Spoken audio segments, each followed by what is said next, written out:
舊年施政報告提出，發展局將會聯同教育局推出先導計劃，鼓勵市場以自資同私營方式將酒店同其他商廈改裝為學生宿舍。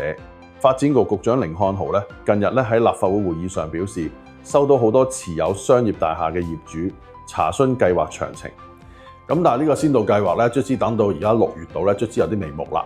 咁政府就提議除咗喺可能規劃上做啲修改，令到呢個酒店嘅定義擴闊之外我覺得最重要嘅一點就係話可以容許呢個學生宿舍以呢個非住宅物業嘅地積比例嚟計算。點解呢個係最重要呢？因為喺過往嘅條例嚟講嘅話如果呢個學生宿舍又好定住宅都好嚟講嘅話佢一定要用一個住宅嘅呢個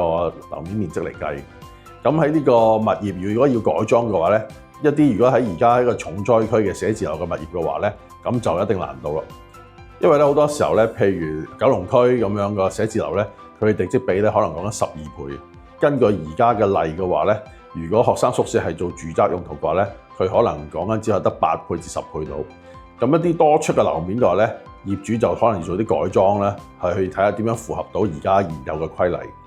如果新嘅先導計劃而家容許呢個學生宿舍係可以以呢個非住宅物業嘅地積比嚟計算嘅話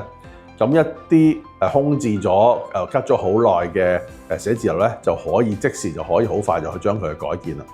咁如果喺而家嘅市道寫字樓空置率咁高嘅話咁一啲業主就可以盡快將呢啲空置咗嘅寫字樓去改裝成為學生宿舍，以應付呢個市場嘅。喺我嘅認知之中其實已經有啲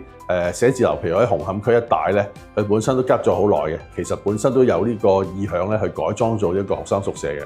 咁如果呢個先導計劃真係正式推出嘅話我相信對市場上好多啲咁嘅空置咗嘅寫字樓會一定會受惠嘅。